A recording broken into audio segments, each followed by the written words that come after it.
केंद्र सरकार अपना आगामी बजट पेश करने वाली है। हालांकि हर बार केंद्र बजट में हरियाणा को कुछ ना कुछ मिलता है। इस बार क्या कुछ उम्मीदें हैं, क्या कुछ मिलेगा, यह तो आने वाला वक्त बताएगा। लेकिन इस बार केंद्रीय वित्त मंत्री निर्मला सीतारमण अपना आगामी बजट पेश करेगी। हरियाणा को क्या कुछ तोहफे मिलेंगे, यह तो आने वाला वक्त बताएगा। लेकिन तमाम मुद्दों पर बातचीत करने के लिए सिरसा की चौधरी देवीलाल यूनिवर्सिटी के मास कॉम डिपार्टमेंट के साथ साथ दूसरे डिपार्टमेंट के यहाँ स्टाफ मेंबर मौजूद हैं।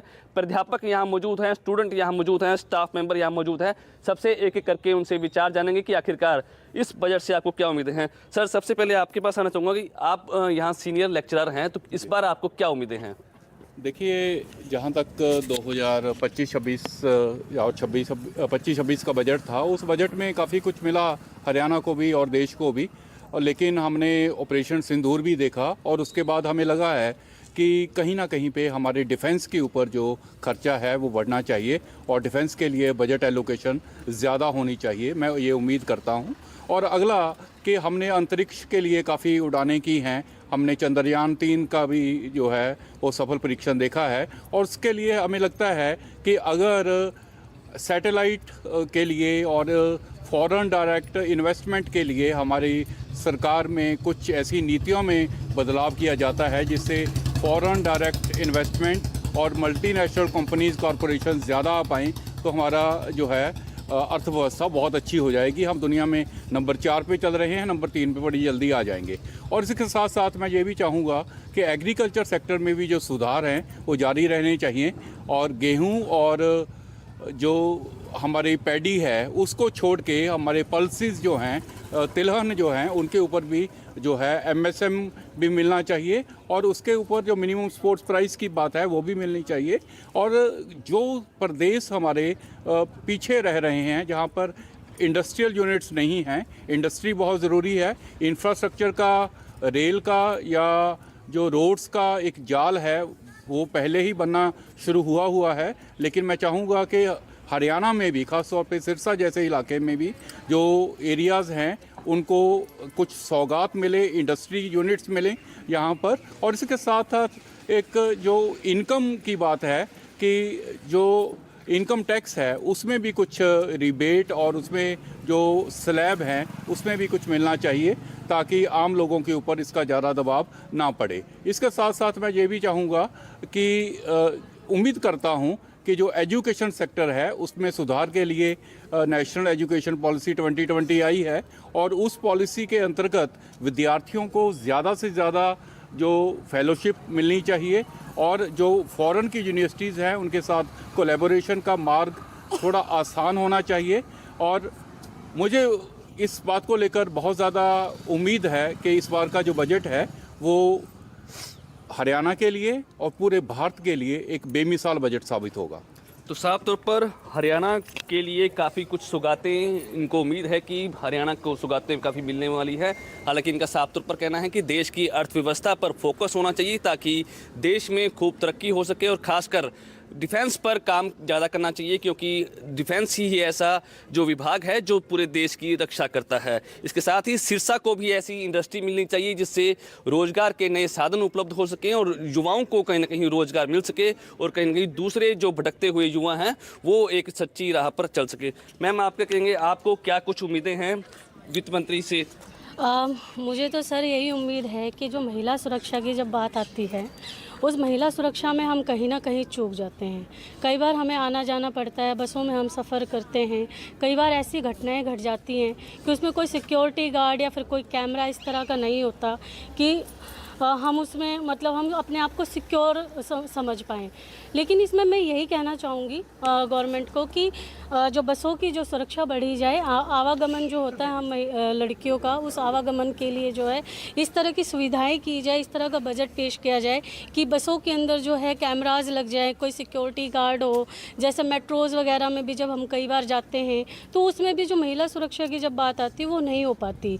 ऐसे ही रेल के अंदर भी जब हम सफ़र सफ़र करते हैं, उस सफ़र के दौरान भी हम कई बार जो अपने आप को सिक्योर नहीं फील कर पाते, रात को आना जाना होता है। तो हम तो यही चाहेंगे कि सुरक्षा के लिए ऐसा कुछ प्रावधान किए जाएं, गवर्नमेंट की तरफ से इस तरह का बजट पेश किया जाए कि महिला सुरक्षा को ध्यान में रखा जाए। साथ ही मैं कहूँगी रोज़गार की जो बात है कि आज का जो युवा है वो कहीं ना कहीं भटकता जा रहा है, उसके लिए भी जो है गवर्नमेंट को इस तरह के प्रावधान करने चाहिए कि वो जो रोज़गार है, जो युवा है, उन युवाओं को जो है रोज़गार मिल पाए और वो सही दिशा में जा पाए। मैं तो बस इतना ही उम्मीद है मेरी गवर्नमेंट से। तो साफ तौर पर महिलाओं पर सुरक्षा पर फोकस ज़्यादा देने की जो है वो उम्मीदें इस बजट से जताई जा रही हैं, साथ साथ युवाओं को रोज़गार देने की जो है उम्मीदें भी जताई जा रही हैं।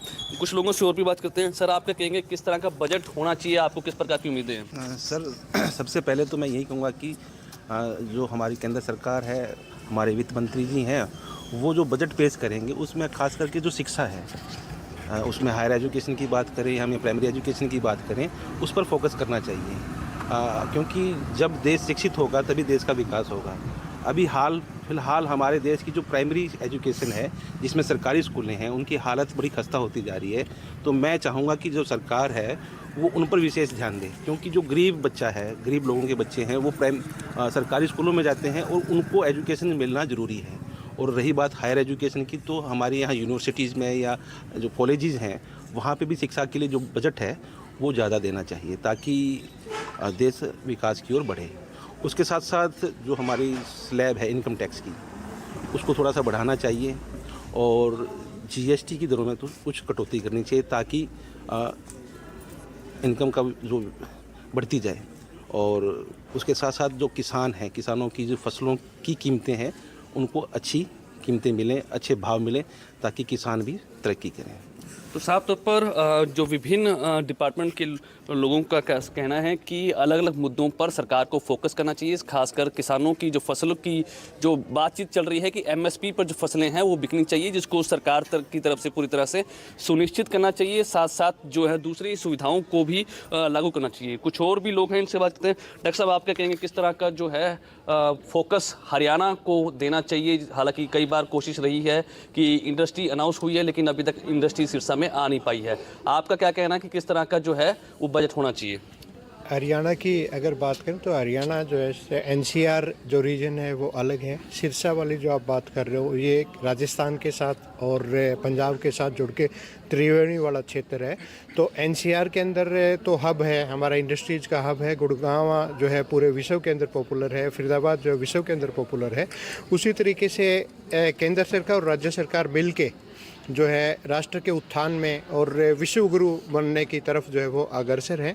उद्योग जगत के अंदर निरंतर जो है वो बढ़ोतरी हो रही है और मुझे उम्मीद है कि हरियाणा और जो आसपास के जो राज्य हैं उनके अंदर उद्योग जगत का तो मिल ही मिलेगा। शिक्षाविद होने के नाते मेरा जो उम्मीद है वो यही है कि इनोवेटिव आइडियाज़ और सूचना प्रौद्योगिकी के क्षेत्र में और उच्चतर शिक्षा के क्षेत्र में जो बजट जो है वो केंद्र सरकार द्वारा जो है इस क्षेत्र के अंदर जो है वो ध्यान में लाके, ताकि हमारी युवाओं की एनर्जी जो है वो चैनलाइज हो सके और एक बेहतर राष्ट्र। स्वामी विवेकानंद जी का जो जयंती अभी हमने मनाई है और युवा सप्ताह मना रहे हैं, तो स्वामी विवेकानंद जी का जो 100 पन्नों का भारत था, उस भारत का निर्माण जो है, उस राष्ट्र का निर्माण जो है आदरणीय प्रधानमंत्री नरेंद्र मोदी जी के दिशा निर्देशन में हम कर सकें। यही मेरी उम्मीद है बजट से इस पर। तो साफ तौर पर हरियाणा के कई जिलों में काफ़ी जो हैं उद्योगों को बढ़ावा दिया गया है। हालांकि सिरसा अभी तक इससे महफूज रह चुका है। इनका साफ तौर पर मानना है कि सिरसा एक ऐसा एरिया है जहां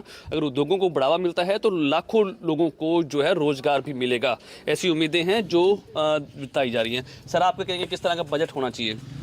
देखिए सर, बजट काफ़ी लंबी चौड़ी फहरिस्त में पेश किया जाएगा, लेकिन युवाओं की वकालत करने के नाते मैं दो टूक शब्दों में ये कहूँगा कि युवाओं को बड़ी उम्मीदें हैं इस बजट से और एक इंक्लूसिव ग्रोथ होनी चाहिए इस बजट में, सबकी ग्रोथ होनी चाहिए।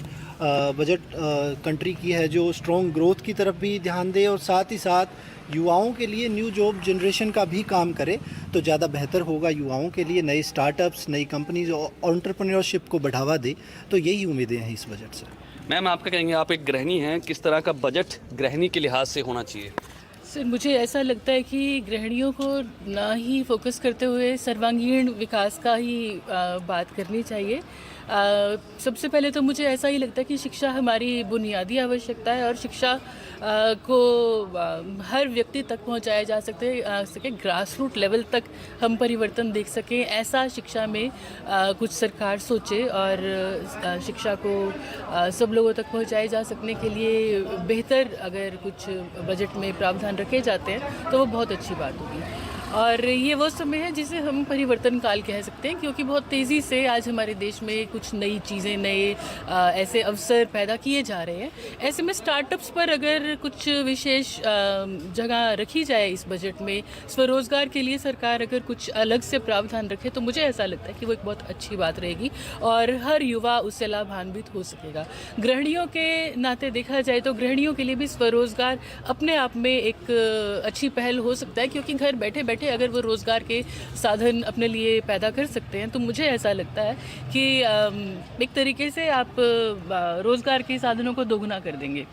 तो कुछ भी हो, कैसा भी हो, ये बात ध्यान में रखी जा सके कि बुनियादी तौर पर हर व्यक्ति उससे लाभान्वित हो सके, ऐसा बजट हो। और ये समय सटीक है कोई भी परिवर्तन के लिए, क्योंकि आज का युवा पहले के युवाओं के मुकाबले बहुत ज़्यादा सजग है अपने अधिकारों को लेकर भी, और इसके साथ साथ उसे दुनिया की पहले से बहुत ज़्यादा खबर है। मीडिया और टेक्नोलॉजी जिस तरीके से आगे बढ़ रही है, इसका फ़ायदा आज का युवा बहुत अच्छे तरीके से उठा रहा है। ऐसे में अगर सरकार ख़ास तौर पर इन बातों पर ध्यान दे और युवा को सक्षम करने के लिए इस बजट में वो स्वरोज़गार पर ध्यान केंद्रित करे तो मेरा ऐसा मानना है कि हम एक बहुत अच्छी पहल कर सकते हैं। तो साफ तौर पर शिक्षा के साथ साथ युवाओं को रोजगार के नए नए साधन उपलब्ध करवाए जाए, ऐसी उम्मीदें जताई जा रही हैं। कुछ युवा स्टूडेंट हैं, इनसे भी बातचीत करते हैं। आप क्या कहते हैं, आप स्टूडेंट हैं, किस तरह का बजट है वो होना चाहिए, आपके जहन में क्या कुछ चल रहा है? नमस्कार सर मैं तो किसानों के बारे में बोलना चाहूँगा सर, क्योंकि मैं खुद किसान का बेटा हूँ, तो मुझे भी कहीं ना कहीं ऐसा फील होता है कि किसान जो है हमारे देश की बैकबोन है सर। और जिन किसानों के पास बड़े पैमाने पर ज़मीन नहीं है वो ठेके लेके जो है ज़मीनों के अपनी ज़िंदगी का रोज़गार जो है चलाते हैं, और अगर किसी वर्ष फसल नहीं हो पाती तो सर मैंने किसान का बेटा ऐसे फील किया है कि बहुत मुश्किल होता है सर घर चलाना। तो सर मैं सरकार से यही गुजारिश करना चाहूँगा कि जितनी हो सके किसानों को सुविधा प्राप्त करवाई जाए, सब्सिडी वगैरह जितना सरकार से हो सके किसानों को सपोर्ट करे सर। तो साफ तौर पर अलग अलग पॉइंट सामने आ रहे हैं। किसानों पर ज़्यादा फोकस देने की बात भी सामने आ रही है। इनका साफ तौर पर कहना है कि केंद्र सरकार को बजट में किसानों पर और कृषि पर ऐसा फोकस करना चाहिए ताकि किसान अपनी ज़िंदगी बेहतर तरीके से जी सके। कुछ लोगों से और भी बातचीत करते हैं। आप क्या कहते हैं, किस तरह का बजट होना चाहिए? नमस्कार सर एक स्टूडेंट होने के नाते हम यही चाहेंगे कि यूनिवर्सिटीज़ में, कॉलेजेस में ज़्यादा से ज़्यादा सरकार बजट बढ़ाए, ताकि जो भी हमारी थ्योरेटिकल नॉलेज है उसके साथ साथ हमारी प्रैक्टिकल नॉलेज भी बढ़े। जिस तरह यानी कोई अगर कोई एजुकेशनल टूर हो गया, कुछ ऐसे मशीनरीज होगी जो कि यूनिवर्सिटी में उपलब्ध करवाई जाए, ताकि जिसके साथ, क्योंकि सर थ्योरेटिकल बुक से मिल जाती है लेकिन जो प्रैक्टिकल नॉलेज है वो काफ़ी ज़रूरी है, जो कि हम जब अपने असली लाइफ में जाएंगे, जब वर्क करेंगे हम, तब हमें प्रैक्टिकल जरूरत की ज़्यादा ज़रूरत होगी। इसीलिए हम चाहेंगे कि एजुकेशन का बजट इस साल पे ज़्यादा ध्यान दिया जाए और उसका बजट बढ़ाया जाए सर। साफ तौर पर एजुकेशन पर फोकस देने की बात जो है सामने आ रही है। आप क्या कहते हैं, आप युवा भी हैं और स्टूडेंट भी हैं, किस तरह का बजट होना चाहिए? नमस्कार सर, मैं बजट ये बताना चाहूँगा, पहली मेरा फोकस किसानों के ऊपर है, क्योंकि किसानों के लिए जो अब अच्छे बीज जो नहीं आ रहे उसके करके फसल नहीं हो पा रही, और वो जो कर दे रहे हैं या जैसे ठेके लेके जो ज़मीन बीज रहे हैं तो उनको वो भी उसमें उनको बहुत हानि हो रही है, क्योंकि वो खर्चा लगाते हैं उतना आउटपुट मिलता नहीं है, तो किसान ज़्यादा कर्जे के अंदर जा रहा है। अगर बढ़िया बीज, बढ़िया फसल होगी तो किसान का ग्रोथ होगा और उत्पादन ज़्यादा बढ़ेगा। तो किसानों पर फोकस देने की बात सामने आ रही है। आप क्या कहते हैं, किस तरह का बजट होना चाहिए? गुड मॉर्निंग सर, मैं चाहता हूं कि एग्रीकल्चर सेक्टर में ज़्यादा इम्प्रूवमेंट करे, क्योंकि हरियाणा में एग्रीकल्चर सेक्टर बहुत ज़्यादा है, तो एग्रीकल्चर में टेक्नोलॉजी और सीड्स है, ये इन पे ज़्यादा इम्प्रूवमेंट करे ताकि किसानों को जितना हो सके उतना लाभ मिल सके। Thank you sir. किसानों पर फोकस करने की बात बार बार सामने आ रही है। आप क्या कहते हैं, किस तरह का बजट होना चाहिए? सर ज़्यादा से ज़्यादा वैकेंसी निकालने और आजकल जो युवा पीढ़ी है वो ज़्यादा से ज़्यादा जॉब अप्लाई कर सके। रोजगार पर फोकस देने की बात सामने आ रही है। कुछ लोग और हैं, इनसे बातचीत करते हैं। मैडम, आप क्या कहेंगे, किस तरह का बजट इस बार होना चाहिए? सर, मैं पहले आम आदमी की बात करना चाहूँगी, क्योंकि जो हमारी रोज़मर्रा की चीज़ें हैं जैसे बिजली, पानी, फ्यूल, तो उनके दाम कंट्रोल में आने चाहिए।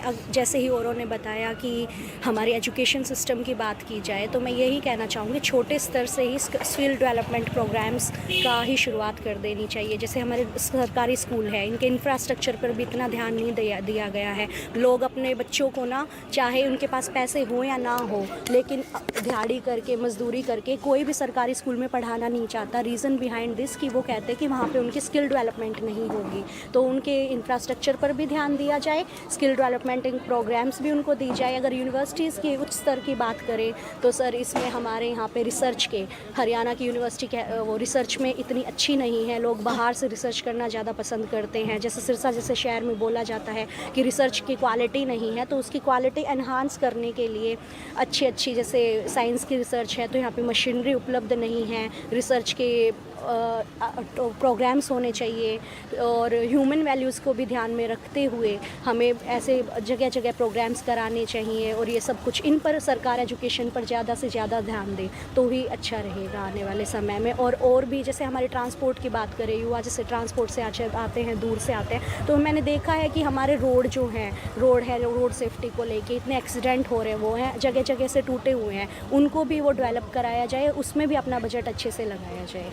तो साफ तौर पर युवाओं पर फोकस देने की बात सामने आ रही है और एजुकेशन सिस्टम को सुधारने की जो बात है वो सामने आ रही है। मैडम, आप क्या कहते हैं, किस तरह का बजट होना चाहिए? बजट एक देश की आर्थिक स्थिति को सुधारता है। बजट अगर अच्छा होगा तो वैसे ही एक देश ज़्यादा तरक्की करेगा। मैं एजुकेशन की, शिक्षा की बात करती हूँ तो बजट सरकारी स्कूलों में, सरकारी यूनिवर्सिटियों में बहुत ज़्यादा दिया जाना चाहिए, ताकि वहाँ की जो शिक्षा है उनमें ज़्यादा से ज़्यादा सुधार किया जा सके। दूसरी मैं बात करती हूँ रोज़गार की। जो युवाओं में आजकल क्या बेरोज़गारी ज़्यादा फैल चुकी है, और ऐसे स्किल डेवलपमेंट प्रोग्राम सरकार को ज़्यादा युवाओं के लिए करवाने चाहिए, ताकि वो अपने में सुधार कर सके और ज़्यादा से ज़्यादा उनको नौकरियां दी जा सके। उसके बाद मैं बात करती हूँ सरकारी अस्पतालों की, जहाँ लोगों पे ज़्यादा सरकारी ध्यान नहीं दिया जा रहा है आज के टाइम में, क्योंकि वहाँ जो मशीनरी है वहाँ की हॉस्पिटलों की, वो बिल्कुल भी अच्छी नहीं है। तो वहाँ से ज़्यादा अच्छी मशीनरी का प्रयोग किया जाए, अच्छे डॉक्टरों का ज़्यादा से ज़्यादा संख्या में अच्छे डॉक्टर प्रोवाइड किया जाए सरकारी अस्पतालों में। फिर मैं कृषि की बात करते तो अच्छे खाद्य पदार्थों की वो ताकि दिए जाएं, सरकार उनमें कृषि के लिए अच्छे खाद्य पदार्थ दिए जाए, ताकि जो किसान हैं, जो आजकल वो सुसाइड कर लेते हैं, ज़्यादा संख्या बढ़ गई है सुसाइड करने वाले की, क्योंकि जो उनको अच्छी सब्सिडी नहीं दी जाती किसानों को। तो किसानों के लिए अच्छी सब्सिडी दी जाए। और ठीक है, मैं बात तो साफ तौर पर सभी लोगों का मानना है कि एजुकेशन और कहीं ना कहीं हेल्थ और कहीं ना कहीं एग्रीकल्चर पर सरकार को फोकस करना चाहिए। अब देखना होगा कि केंद्रीय बजट में हरियाणा को क्या कुछ मिलता है और क्या कुछ सौगातें मिलती हैं। सिरसा से विजय कुमार, इंडिया न्यूज़, हरियाणा।